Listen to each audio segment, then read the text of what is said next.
Good afternoon. My name is Gillian Hawker. I'm the chair of the Department of Medicine here at the University of Toronto, and we are really happy to have you here for our resident graduation. We're going to start the evening with the procession of our graduates.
Well, I don't know about you guys, but I'm a little choked up about this group. These are COVID grads, so let's give them a round of applause.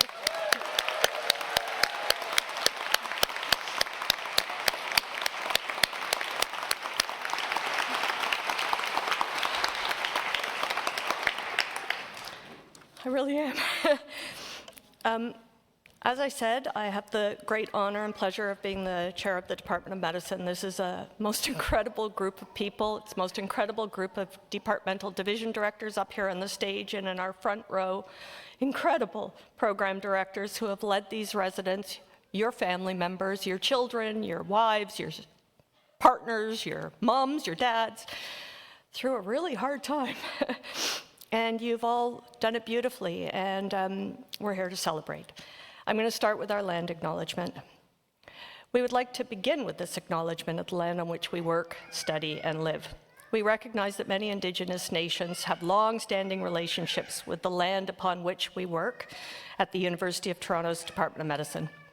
We acknowledge our presence on the traditional territory of many Indigenous nations, including the Mississaugas of the Credit, Anishinaabe, the Chippewa, and the Haudenosaunee, and the Wendat peoples. Today, this land is home to many diverse First Nations, Inuit, and Métis people. We are very grateful to have the opportunity to live, work, and gather on these territories.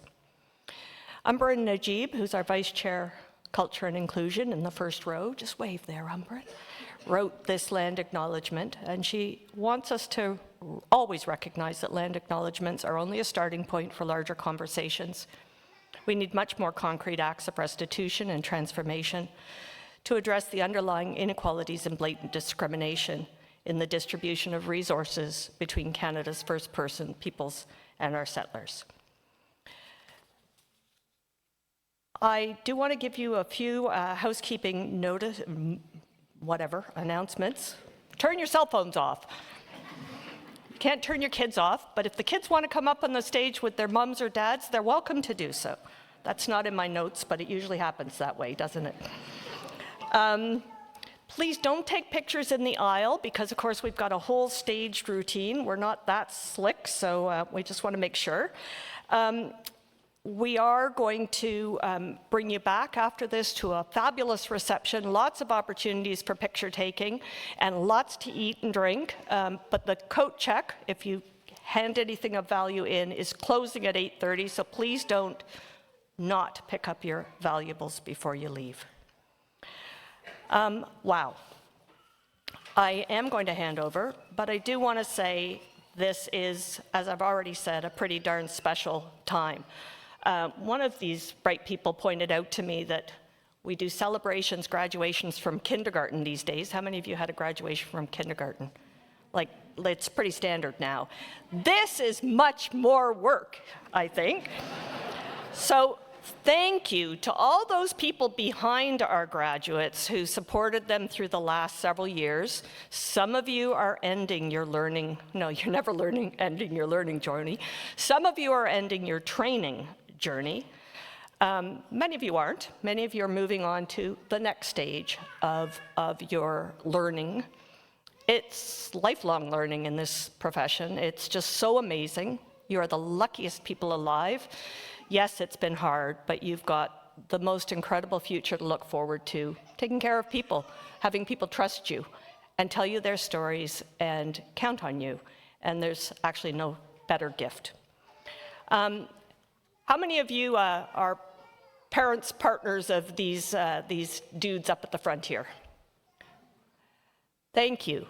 Should we thank them? A round of applause.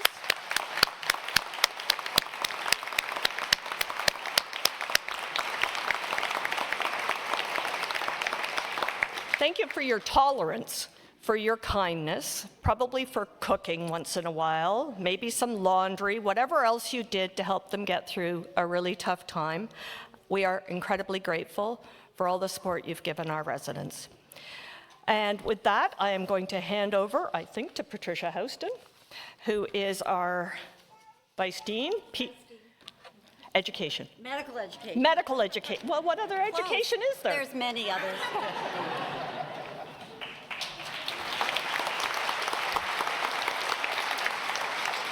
So I want to, I'm even shorter than Jillian is.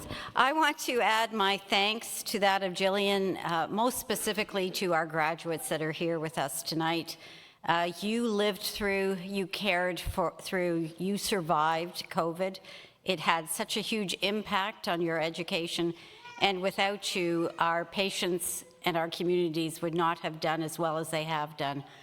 I know that it will mean a difference to you for the rest of your life. You'll always, as I always, will remember those days before we had vaccines, and then the days when we did have vaccines, but we still had so many sick patients to care for. And it's only because of all of the work that you did that so many of those patients did as well as they did. And I look forward to you being better prepared and being better able to manage the next pandemic, because it will come. So I'd also like to thank the faculty, the wonderful leadership, and most importantly, again, I want to thank the families and friends, because without them, you would not have been able to do everything that you have done for the last years to both learn and to work and to contribute. So I'm here on behalf of Dean Trevor Young and Associate Dean Meredith Giuliani, and they are sending their congratulations as well as you reach this milestone in your journey, and it is a journey of lifelong learning. What your future learning will look like is yet to be determined, but I hope it includes certain values that are of great importance to both Temerdee Medicine and particularly to the Department of Medicine. One such value is the prioritization of equity, diversity, inclusion, indigeneity, and accessibility. So the EDIIA that we refer to, it must be part of your day-to-day practice in providing healthcare to all in an inclusive and culturally safe manner. Advocacy is another value that I hope you bring with you into your future learning. You certainly advocated for yourselves, for your patients, and for the healthcare system. As physicians, you hold a great responsibility to not only care for your patients, but to advocate for them as well. And I am optimistic that you'll take this responsibility seriously and that you will act for champions of equity in healthcare, and all the while remembering that providing space for hearing, for listening, and responding to the diverse voices in our community is like healthcare and like learning, a lifelong vocation. Many challenges and opportunities lie ahead of you, and I encourage you to look to those around you for support. You are part of a network of friends, of families, of colleagues, people who you can lean on for support, for guidance, for mentorship, for sponsorship, for collaboration. And through exchanging ideas, perspectives, and experiences, you will find the inspiration for your continued success. And finally, I'd like to leave you with a little bit of advice. Embrace compassion as a guiding principle. Extend kindness to your patients, to your peers, to your colleagues, and most importantly, to yourself. When you allow compassion to guide your interactions, you will not only make a lasting impact on those around you, but you'll find more fulfillment in your career, and you will hopefully have some fun. So again, congratulations to our graduates. I look forward to seeing you wherever your path may be taking you, and I wish you every success, and I hope you enjoy the incredible privilege of caring for others. So with that, I'd like to turn it over to Umbaram Najib, who is the Vice Chair of Culture and Inclusion for the Department of Medicine, to say a few words.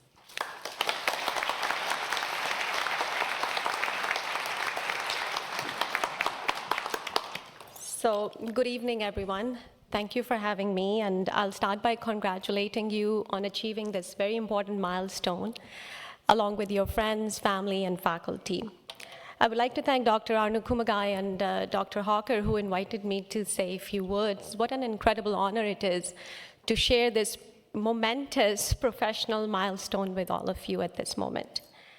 As I glanced at this room and I was looking at the procession, I could see some familiar faces. Some of you I have worked with, some of you I've heard about and I haven't worked with. But I would like to say that I, along with our entire faculty, is honored to call all of you our colleagues.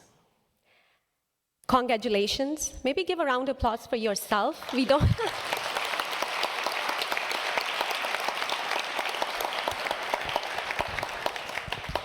So I'm an internist by trade. I'm based at Sunnybrook Health Sciences Center. And those of you who know me, I'm an internationally trained physician. And I love doing residency so much that I did it twice. When I moved to Canada in 2004, I was a trained internist, but I had to recertify myself and redo an accelerated residency program at University of Toronto Core and Term Medicine. And I'll have to rebuild my career. And you know, residency is hard. Residency is tough. And doing residency with 2 young children is doubly tough, and I can see a lot of children here with their parents. And I used to remind myself all the time that residency is a journey. And journeys can be good or bad, can be tough or easy, have ups and downs, but every journey has a destination. So as long as I keep my eyes on the destination and I keep on reminding myself that there is a destination in sight, I can pass through that journey. And for many of you, this journey is ending and you have reached your destination. Or for many of you, this journey has now completed the phase 1 and you're going into your fellowships as well. So keep on reminding yourself that residency, fellowship, it's all a journey. There's a destination in mind. As I was telling you, I'm an internist, so I was on clinical service. I just finished team on Monday. We do 2 weeks together. And Monday, the last day of clinical service is the hardest. Like, you're exhausted, you're tired. And team is hard. If you remember clinical teaching units, they are long days. You're always short-staffed. They're very sick patients. And you are taking care of some of the very vulnerable patient population as well. So on Monday, I am rounding and I am like telling some of the patients who have spent 2 weeks together to let them know that I'm finishing and tomorrow another colleague of mine is taking over from me. So I'm going to share 3 conversations with you and then I'm going to come back to it, that why am I sharing them? And I took some notes because I wrote some exact quotes as well. So one of the patient is an elderly person, and we call them children. Their adult child was beside them, and I was telling them, hey, I'm finishing today, and tomorrow a new MRP is coming. And this person just took a pause and said, oh, thank you so much. Can you pass our thanks to your team as well? And the residents also finished on Friday, so it's a new team of residents. And that person said to me, you and your team were so sensitive to my parent needs. And, she praised my residents, 2 of the residents, by their last names. It's not very common for patients' family members to remember residents' last names, especially if those last names are very difficult to pronounce. But she did. And I felt like a mother being very like, oh my God, my children are being praised. I felt so proud of it. But I took a pause and asked her, why? Why do you think that we were sensitive to your mother needs? And she said that you always included my mother in decision-making process, even though she couldn't speak in English. Another patient I shared, this is a diagnostic dilemma. I still don't know what's going on with this particular patient, so I used my statement, and this patient became very quiet and said, I'm pretty sure this new doctor is great, but they are not you. I have complete trust in you, and we have been through a lot over the last 2 weeks. You take time and share things with me, and even when you don't have time to come see me every day, your residents come and discuss the plan for the day. The third and the last one, a very elderly sick patient. I had to transfer to intensive care unit for care, and then after a brief stay, I'm transferring them back. And again, a family member, an adult child of this particular patient said, I'm so glad, doctor, that you listened to me. So why am I sharing these anecdotes with you? I mean, I'm not sharing them to tell you how great a doctor I am or how great my residents are, but I'm sharing those anecdotes with you to tell you, what do our patients value? Our patient value when they are listened to? Our patient value when they're getting language concordant care? Our patient value when they know what is coming, how this day is going to be for them, and what is not happening and what is happening. So here it comes. I was told to be inspirational. So here it comes, the inspiration number 1. Don't forget, why are we doing this work? We are in this work to be there for our patients, to be there for our patients' family members and care providers. We are there to make a difference in the lives of our patients and by extension, their care providers. What an incredible honor and privilege it is to be in the lives of our patients at the worst moment of their lives. Death, loss, life-altering illnesses, but also at some of the best moments of their lives when we are telling them it's not a cancer or you're getting better or you're going home. So as tired I was on Monday after 2 weeks of clinical service, these conversations with my patients and my patients' family members rejuvenated me. They gave me joy. In this time and age when healthcare system is in crisis, when healthcare professionals are having lack of wellness and burnout, the feeling of meaningfulness in my work and joy, what is needed to mitigate that. So I can't be an academic physician if I can't quote a study. So I'm going to quote a study. So this is done by Tate Shanafelt. He's at Stanford. He's a guru in physician wellness. And I'm just going to quote exactly what his study found. Physicians who spend at least 20% of their time in the aspect of work that was most meaningful to them had a rate of burnout roughly half of those who spend less than 20% of their effort in the activity that was most meaningful to them. So what does that mean? 20% in a week is 1 day a week. So find what is meaningful to you. As meaningful activities brings us joy.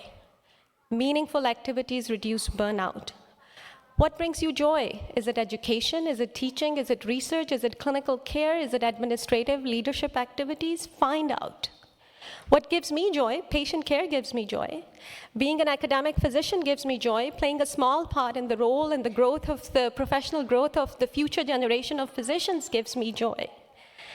And in this age of Google and smartphones, I sometimes wonder what am I giving to my learners as an academic physician? I think the only thing I can give to my learners is myself. I can share with them and role model them how to practice compassionate, patient-centered care. As I'm role modeling candidates' competencies or teaching clinical expertise, I need to role model how to be humane, how to acknowledge when I don't know something. I don't know what's going on with one of the patient, which is a diagnostic dilemma. When I check in with them and ask them, today was hard. This is exhausting. Let's sit down. Let's take a coffee break. Let's not talk about patients for 5 minutes. Let's talk about how you are doing. So here it comes again, the inspiration number 2, be kind. Be kind to yourself. Be kind to your peers. Be kind to your colleagues, to your learners if you're pursuing academic career, to your nurses, to your allied healthcare professionals. Check in with them, how they're doing. As Audre Lorde states, I've learned that people will forget what you said. People will forget what you did, but people will never forget how you made them feel. As I was talking to a couple of the residents, asking them what should I talk about today, some of them said, talk about work-life balance. And then inward I smiled, and so let me start by sharing with you there's no work-life balance. There is work-life integration. And the work-life integration is unique to everyone.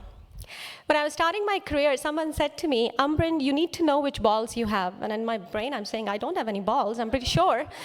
And I'm sorry, there are young children here as well. But humor aside, they were sharing that this personal and professional lives balancing act is juggling multiple balls. So figure out which balls are made of glass and which balls are made of rubber. Because what will happen to the glass if it falls to the ground? The glass will shatter. But the rubber ball will bounce back or may stay on the ground and you can pick them up.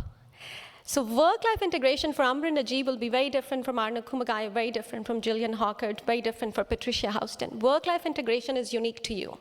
You will ascertain, you will define, you will figure out what is work-life integration looks for you. And work-life integration changes with the passage of time as well. For me, 12 years ago, work-life integration was very different when my children were young. Now, work-life integration is different when my kids are young adults in university. So, and then work-life integration will also be different when you are transitioning. You're transitioning from pre-clerkship to clerkship to residency. Some of you are transitioning from residency to fellowship, and some of you are transitioning from fellowship to independent practice. So work-life integration will look at the different stages in your personal and professional life. Talk to your peers, talk to your mentors, take advice, but only you will decide what does work-life integration look for you. And lastly, as you're starting your new phase in your professional life, I would suggest that you reflect and think about how can you be an advocate, an ally, a change maker. And you may say, what is Ambryn talking about? I'm just a doctor or a fellow, one person. How can I be a change maker? And I would challenge you. You can be a change maker. You have power. You have privilege. Look at the credentials beside your name, MD, FRCPC. We have social capital. We can talk in English and many other languages. We know how to navigate the healthcare system. We have cultural capital. So we can be change makers. Challenge, why do our hospital records and clinical records only have a binary gender? Why have we presumed that? Engage diverse patients group in producing culturally appropriate patient education materials. If you're discharging a patient on a Friday evening and your patient is Jewish, ask yourself, can I send them home? Maybe they practice Sabbath. Does my patient dietary restrictions are met? Do they need vegan, vegetarian, kosher, halal? Toronto is such a diverse city. Our patient population is so diverse. Ask yourself, if you're an academic physician, how am I going to teach my learners to examine a JVP? Of course, I'm an internist, I have to talk about JVP, or lymph node examination in a hijab-wearing patient. Bring issues that affect your patients or colleagues to the attention of someone who can make changes. As Dr. Angela Davis said, in a racist society, it is not enough to be non-racist. We must be anti-racist. Thank you very much for listening to me, and congratulations again.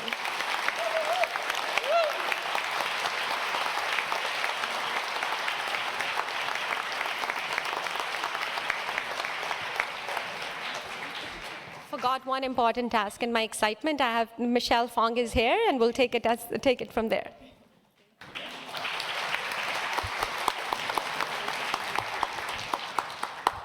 Thank you, Dr. Najib. Good evening, everyone, and welcome. I'm Michelle Fong, Associate Director of Development at the Temerity Faculty of Medicine's Office of Advancement. It's my pleasure to congratulate you on completing your training in the Department of Medicine and welcome you to the Temerity Medicine alumni community. Your time at Temerity Medicine has coincided with one of the most remarkable and challenging periods in recent history, especially for those in the healthcare community. We have never been more grateful for the work that you do or more awed by your perseverance and commitment. It couldn't have been easy, and yet here you are. You've made it, and you should be so proud. I know we are. And while you may have finished your training, this is certainly not goodbye. You are now part of a network of more than 64,000 healthcare professionals from across Canada and around the globe. As you embark on this new chapter in your lives and careers, I hope you'll keep in touch with U of T and Temerity Medicine. We want to hear from you and stay up to date on your future adventures. There are lots of ways to stay connected, whether it's through attending lectures and reunions, mentoring current students and trainees, volunteering on awards committees, or simply receiving our alumni newsletter and award-winning U of T Med magazine. There is something for everyone. We'll be sending a brief follow-up email after this event, so you'll have all access to these benefits at your fingertips. In the meantime, please enjoy this celebration. Congratulations once again on this very special milestone. And now I'll turn it over to Dr. Arno Kumagai.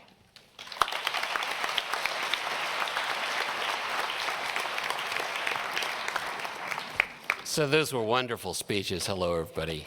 Welcome. I'm Arno Kumagai, Vice Chair Education for the Department of Medicine. That was wonderful, but now for the really good stuff. So I would like to start out, we're going to be doing it by divisions, and in many cases the division program directors or division heads will be announcing the graduates. So to start with, I'd like to start with the Division of Cardiology, and I have the great pleasure of welcoming Dr. Susanna Mack, the division director, and Dr. Victoria Corley, the inimitable program director. Thank you, Arno. Welcome, everybody, and congratulations. I just want to take 1 second to say this is a very special group. Everybody's saying it, but you guys are inspirational. You're not only skilled and knowledgeable, you're compassionate, and you came in COVID and you worked like crazy and with very little complaints, which is awesome for me. So thank you, and I'm very excited for you. Okay, so on to our grads, and we start with Dr. David Dorian.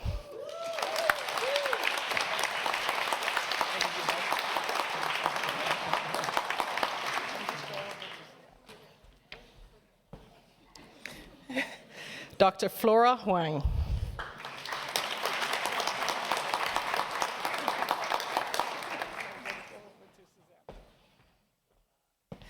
Dr. Marouche Mumtaz.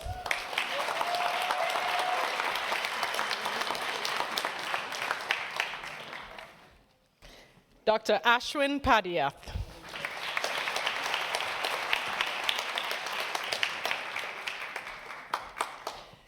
Dr. Taylor Petropoulos.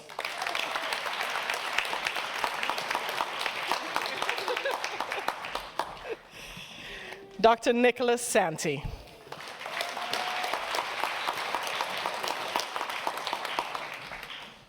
Congratulations to the Division of Cardiology residency graduates.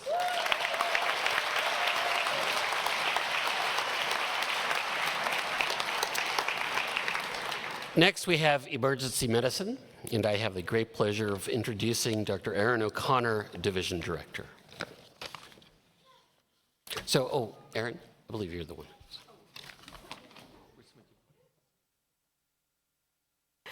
First year, everybody. My apologies. So I have the pleasure of announcing Philip Amoabeng.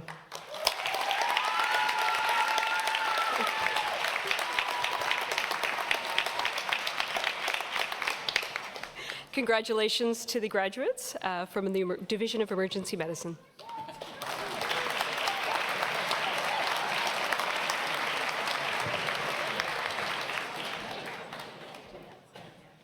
Oh, really? Great. Yeah. Okay.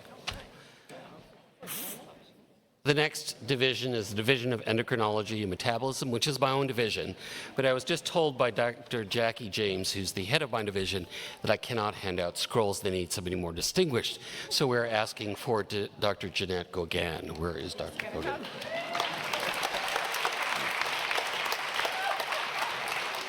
Our program director, Maria Wolfs, is busy in Ottawa learning all about bringing in the big CPD to endocrinology in a couple of years. No hisses allowed. All right. So our graduates for the Division of Endocrinology, Dr. Bonnie Chung. Bonnie! Woo!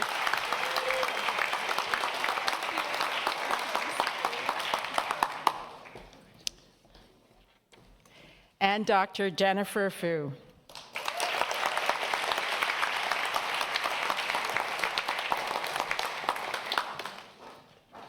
Graduates of the Division of Endocrinology.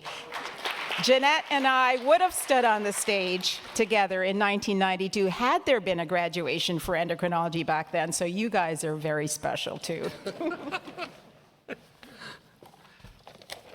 Next, I have the pleasure of introducing the Division of Gastroenterology and Hepatology for the Division Director, Dr. Laura Tagawnik, and the Program Director, Dr. Samir. I'm sorry, Grover. I'm trying. I'm really trying.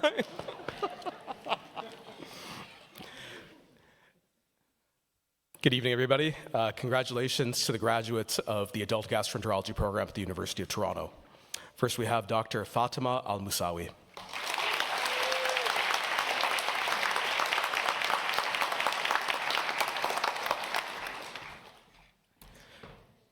Dr. Saif Al-Nuaimi.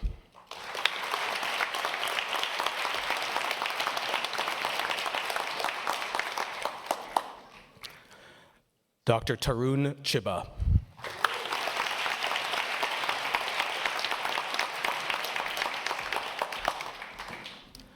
Dr. Francis Dang.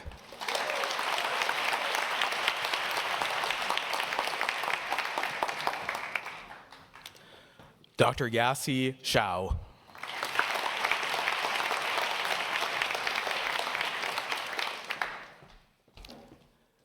Congratulations to my new colleagues from the Division of Gastroenterology and Hepatology.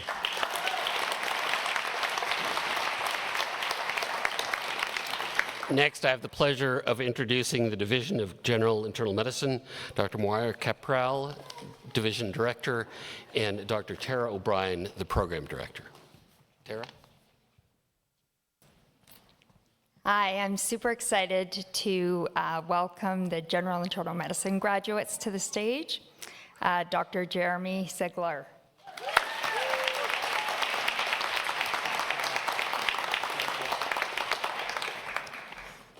Dr. Samik Doshi.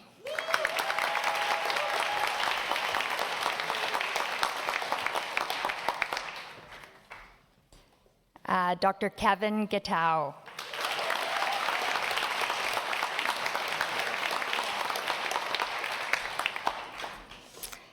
Dr. Billy Silverstein.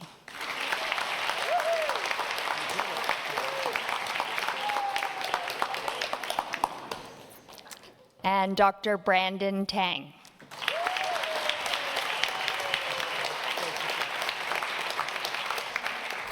Congratulations to the GIM graduates, and also look forward to working with all of you.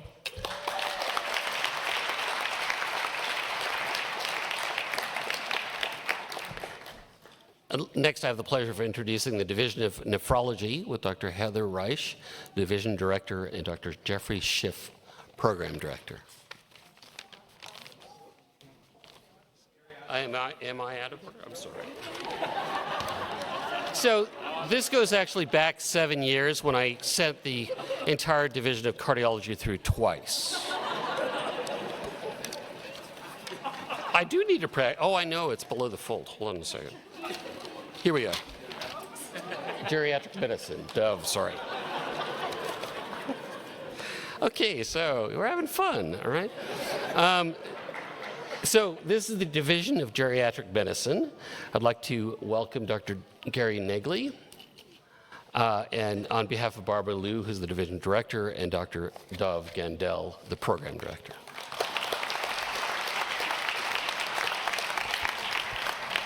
This is a great honor. I am thrilled to announce the graduates of geriatric medicine. First, Dr. Amanda Chen.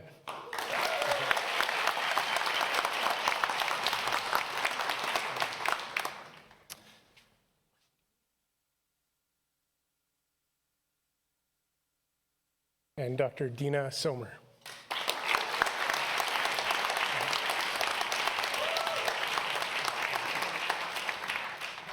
Congratulations.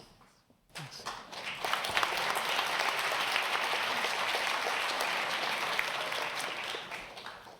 And next, I have the pleasure of introducing the Division of Hematology. This is Dr. Isaac Odame, who is actually stepping down, as well as Dr. Tina Trinkes, who's a legendary program director, who will also be stepping down soon. Isaac and Tina, please.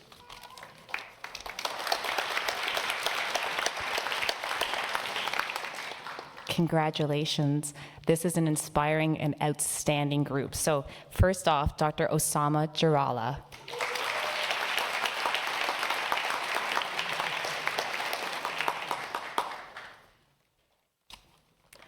Next, Dr. Nura Obidala.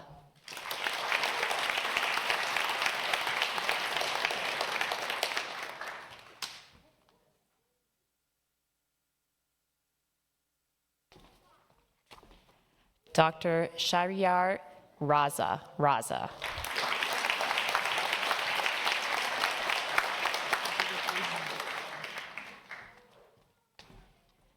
Dr. Leanne Roten.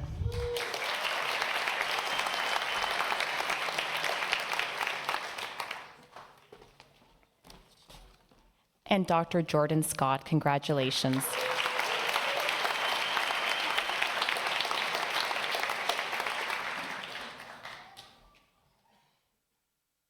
Next, I have the pleasure of introducing the Division of Infectious Disease. For the Division Director, I would like to introduce Dr. Rupert Call, as well as the Program Director, Dr. Nisha Adani.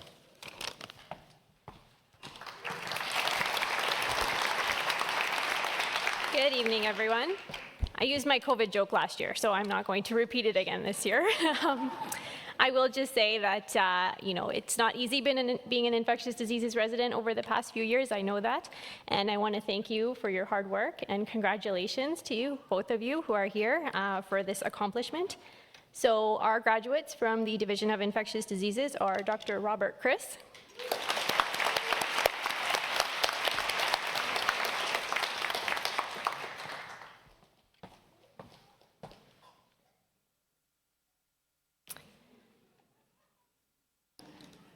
and Dr. Sharon Sukdeo.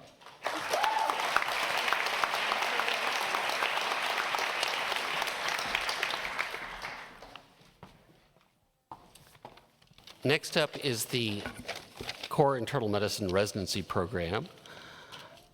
For the program, I'd like to introduce Dr. Jeanette Gogan, who's the Program Director, and Dr. Pete Wu, who's the Associate Program Director. Thanks. So, Anna Goulding is going to be joining Pete as well for the PGY4s. It gives me such...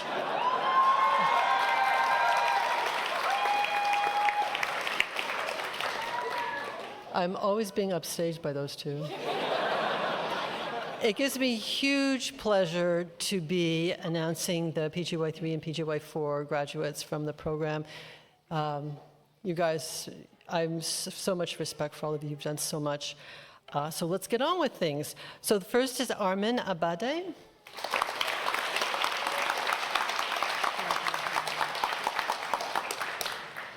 Next is Asma Abo Mo Amar.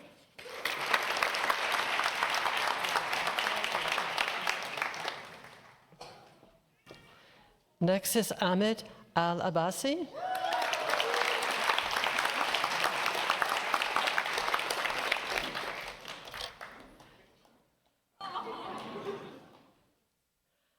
Abbas Ali Bukhari.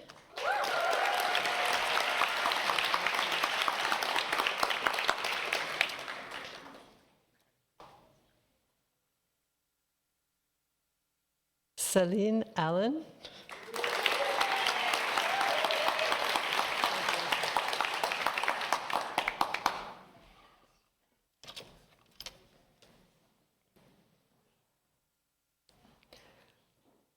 Noura Alni Gamish.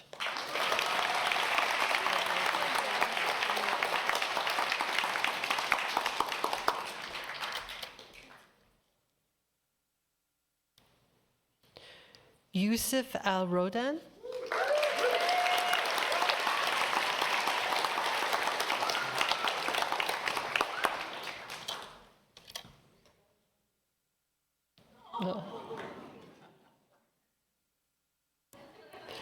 Rigya Arya.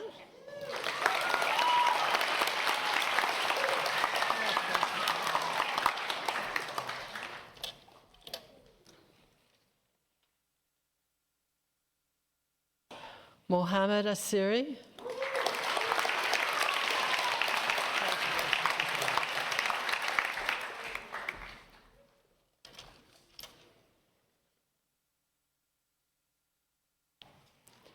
Priya Bapat.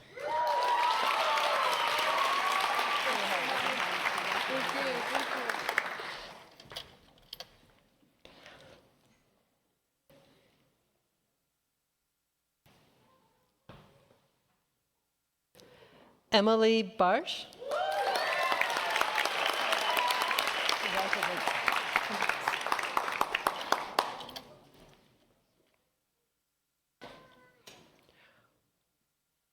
Orly Bogler.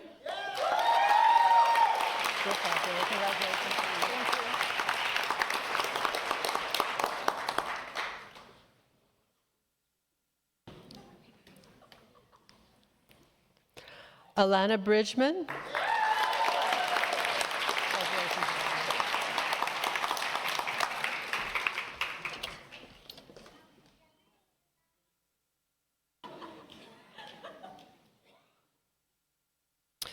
Mohammed Abdullah Buchiri.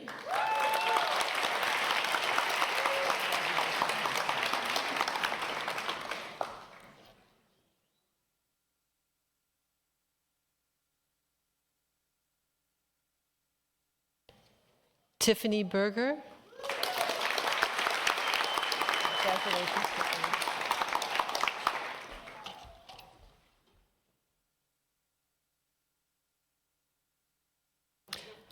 Erin Campos.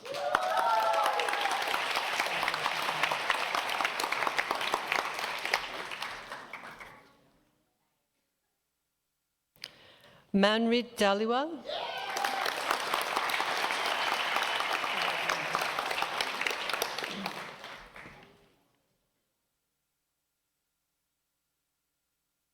Michael Elfasi.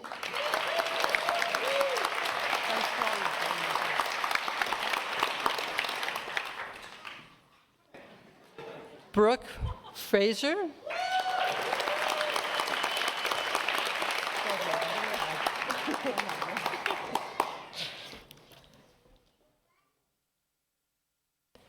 Philip Garwood.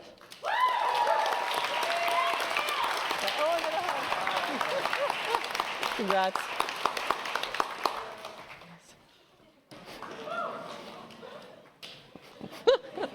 Helen Jenis.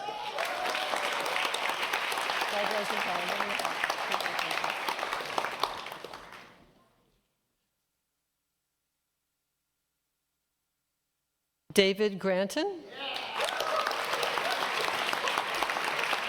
Give me a hug. Why not? Congratulations.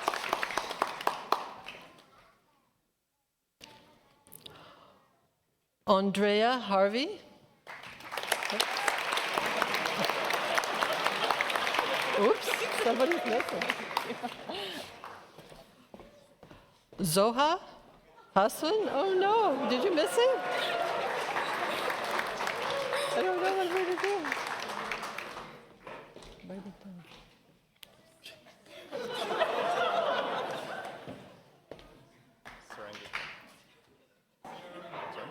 Sorry.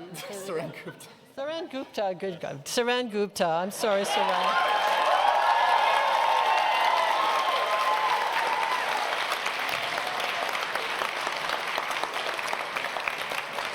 My apologies to Saran. Olivia Hahn de Oliveira.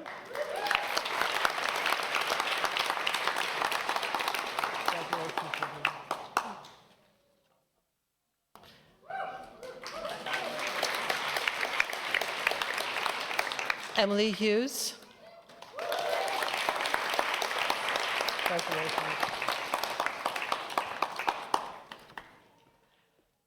Young Yu.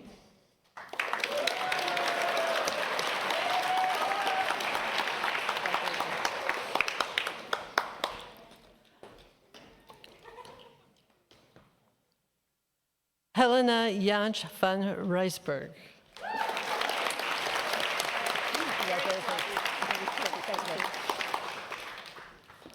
Sana Khan.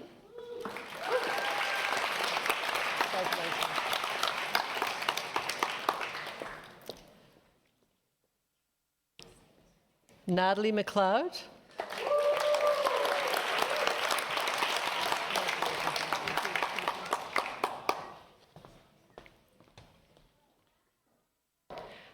Fiza Manzoor.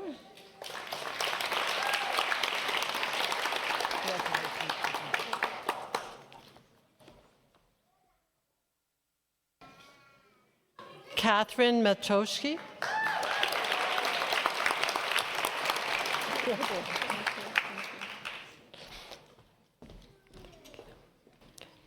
Danielle Meschino. Got it right the first time.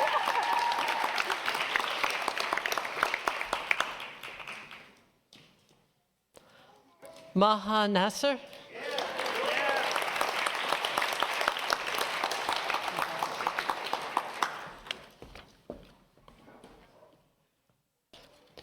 Stephanie Nevison.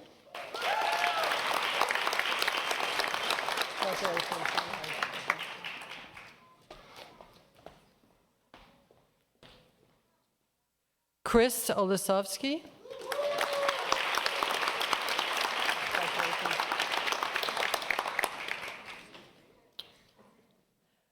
Patricia Palku.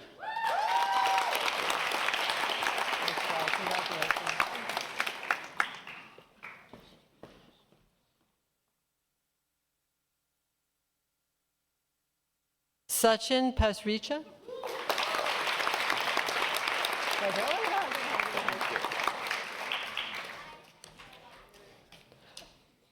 Rohan Phillip. Oh, did you miss someone too?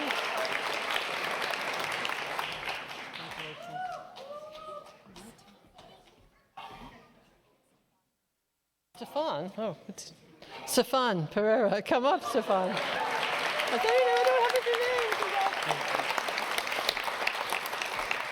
Hey Young Ro.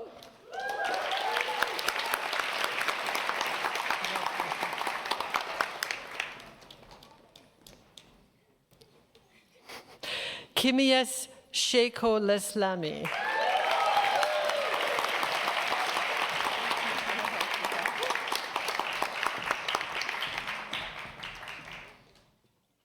Su Yun Shin.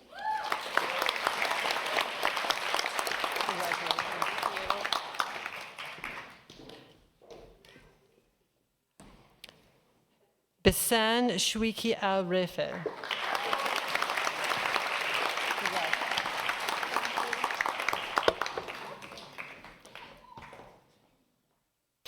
Nikita Kiran Singh.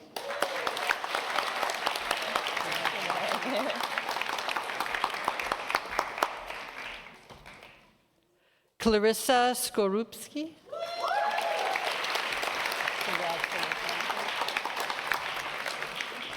Ryan Sluss.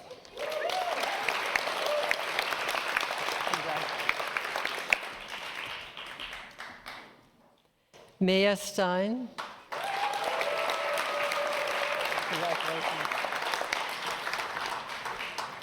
Madeline Stephen.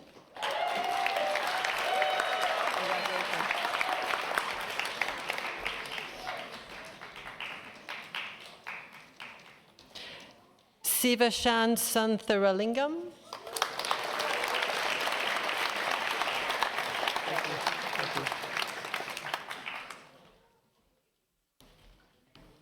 Judy Trung. Congrats, Judy. Good job.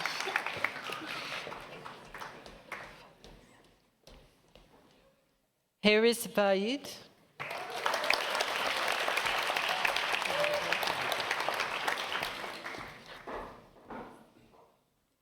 Sonia Vukovic.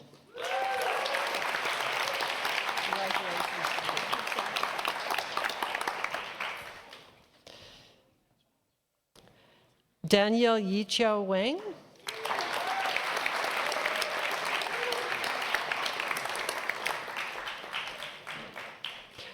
Sophia Wen.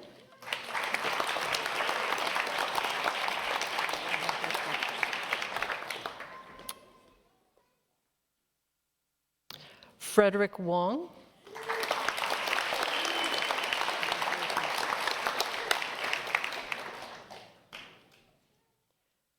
Andrew Wong Pak.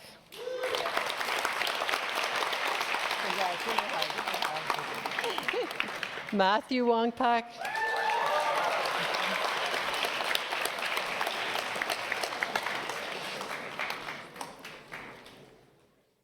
Yuhan Eric Zeng.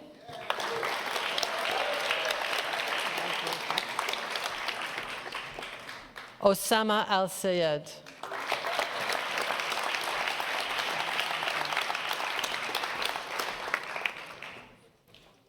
Big round of applause. Congratulations to the internal medicine resident graduate.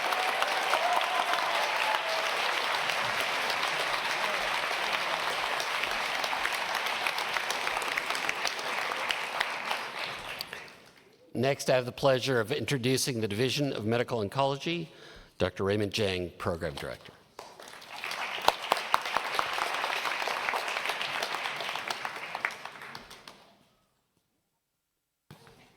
Hi, so our program is slightly smaller. We have 2 graduates on hand today. And I don't need the cards either. I know 5 residents. Jenny Peng.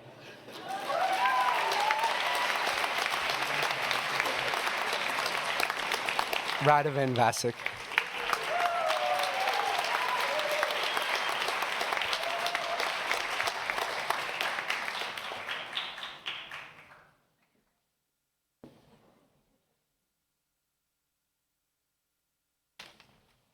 Okay, now it's actually time for nephrology, the Bean folks. So I'd like to introduce Dr. Heather Reich. I'm sorry, I didn't mean that. But P, I mean, come on, you know?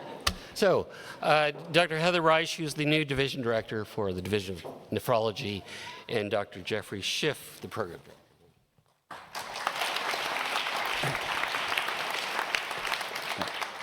So we couldn't have all of our graduates here tonight, so we've filtered it down to the best one.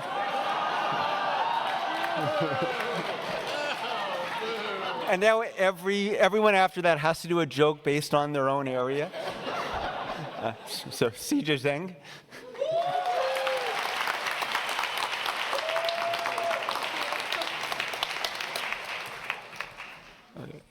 So congratulations to the Division of Nephrology graduates. Okay. Now, for the Division of Neurology, I'd like to welcome Dr. David Tang Wei, the Division Director, and Dr. David Chan, Program Director.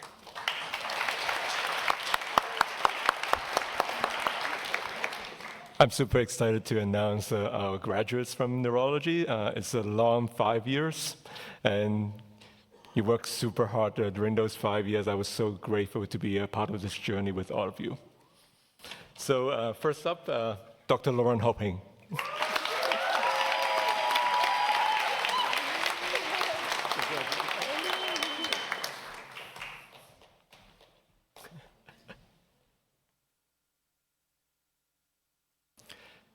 Dr. Maria Yakelak.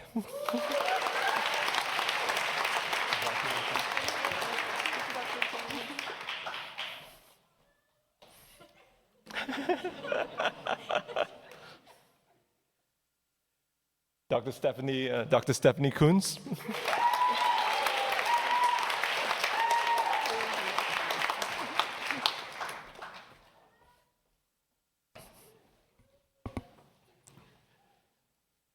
Dr. Monica Mayer.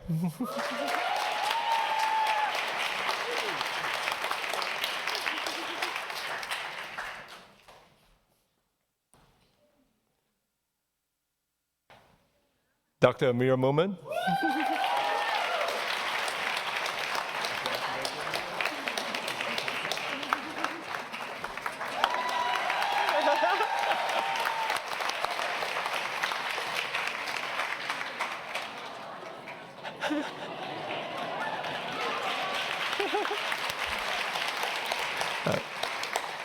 Dr. Neha Patel.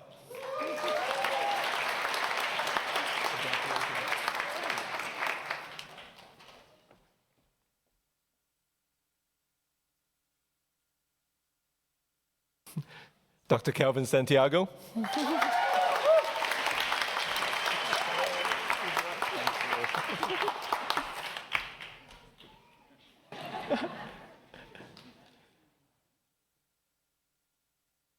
Dr. Felina Sankova.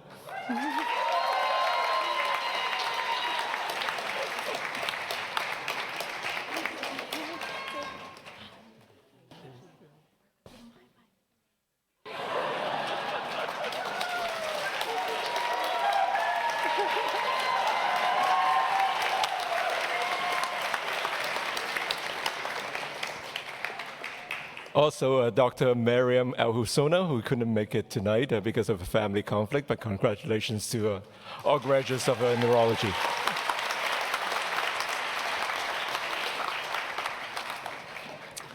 Next, I have the pleasure of introducing the Division of Occupational Medicine, Dr. Joan Sari, Division Director, and Dr. Vince Spilchek, Program Director. Thanks, Arno. It is a true honor and privilege to welcome to the stage Dr. Conrad Sang.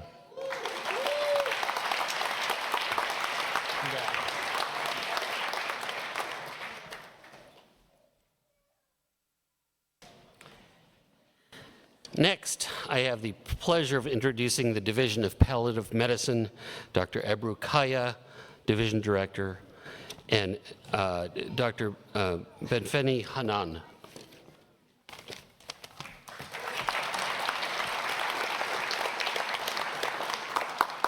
Close enough, Fargo. We'll give you an Irish lesson later. Good evening, everyone. It's my real pleasure to introduce the palliative medicine graduates for this year, starting with Dr. Salman Bahammam.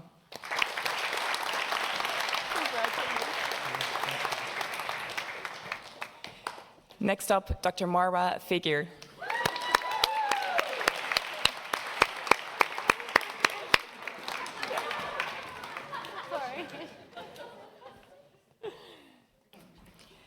Next up, Dr. Yifan Lee and her two beautiful daughters, Elizabeth and Trinity.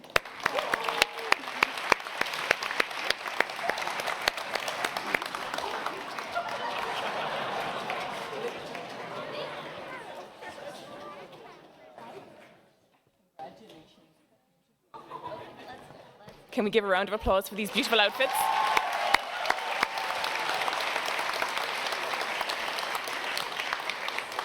and a hard act to follow, Dr. Suraj Tandon.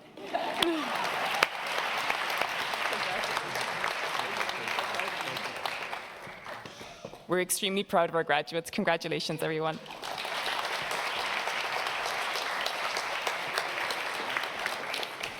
And now for the Division of Physical Medicine and Rehabilitation, I welcome Dr. Lisa Becker, Program Director.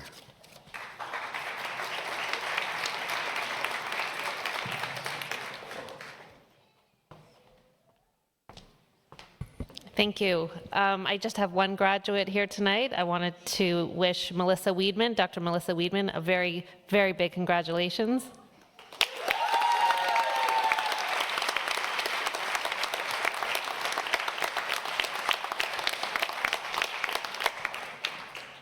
Congratulations on behalf of the Division of Physical Medicine and Rehabilitation.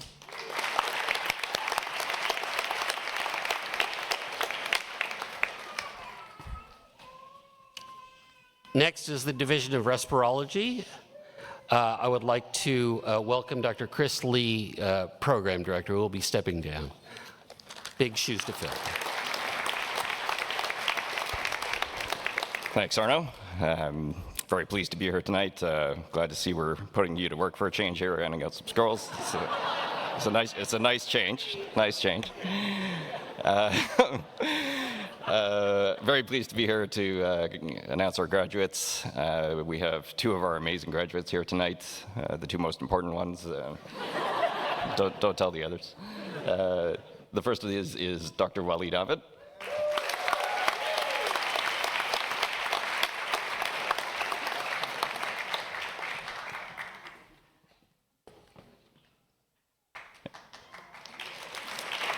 And Dr. William Lee.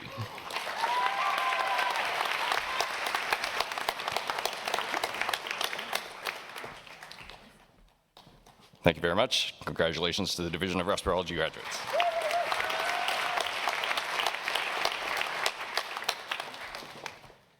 Remind me to put you last next time. And now I would like to introduce the Division of Rheumatology, Dr. Dana Jerome, Program Director.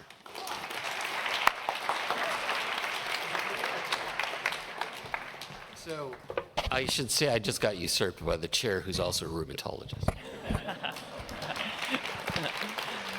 All right, it's my pleasure to be here to welcome our graduates. I'm going to advocate for us going first next year, because you are first in my heart. So Dr. Samar Abulanain and her lovely son, Youssef.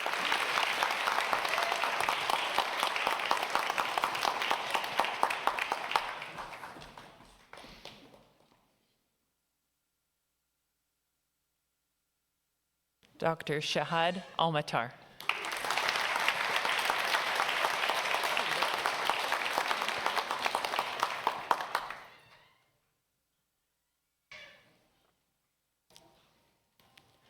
Dr. Aoife Cox.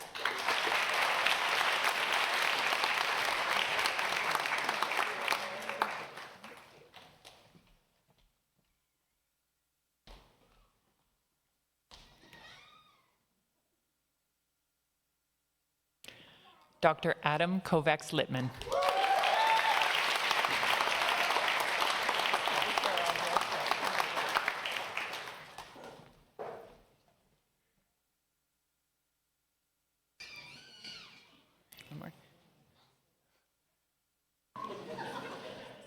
And Dr. Mariam Obidallah.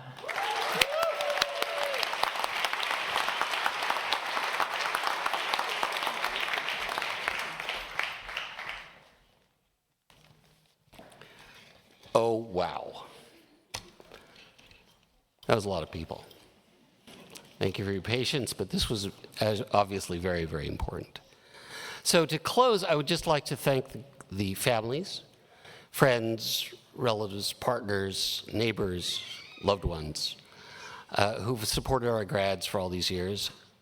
And from the bottom of my heart, I mentioned this earlier, you folks have been through a tremendously challenging time that is really unprecedented, remarkable. You've shown courage, you've shown stamina, you've shown a sense of camaraderie and real dedication to the work, but particularly to the patients, that I think all of us who didn't go through this in our training really will try to emulate. From the deepest parts of our hearts and our souls, we thank you for your service. You have become more than colleagues. I think you are really going to achieve legendary status in the University of Toronto and beyond. So thank you. So this is a time to celebrate. Recognize your gifts, recognize your achievements, and best of luck in the future. Take care. I would like to just to close, I'd like to welcome all of the guests and the graduates to the reception, which is in the Alumni Hall in Old Vic. And Dr. Hawker will take the lead in leading people out. And we'd ask the audience to please stay seated until the graduates and the leadership is out. Thank you. Do you know where we're going?